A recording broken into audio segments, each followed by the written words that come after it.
So this is US 30 on the 15-minute time frame, and I'm just going to be going over and breaking down what I call the four-pillar approach.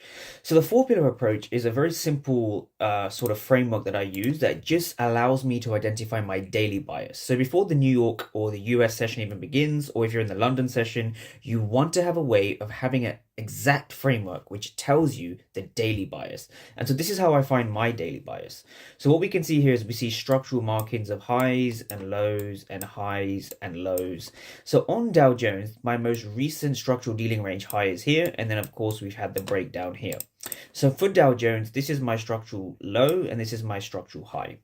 So this is the four-step framework that I use. So the first thing is market structure, right? So market structure is just about identifying the most recent high and the most recent low.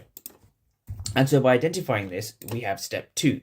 Now, step two is the dealing range. Now, the dealing range is the most recent high to the most recent low.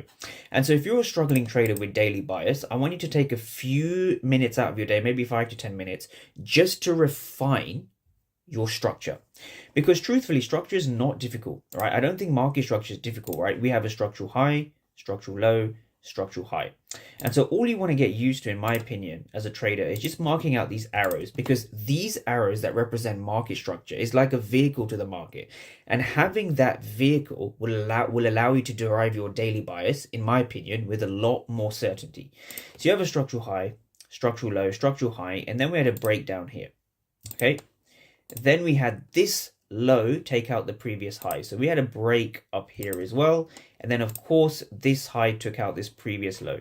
So we have a dealing range now. So for Dow Jones or US 30, my dealing range high is 49.60.692, and then my dealing range low is 48.309. So this is my current dealing range. Now, once you have your dealing range, and this is where the daily bias comes in.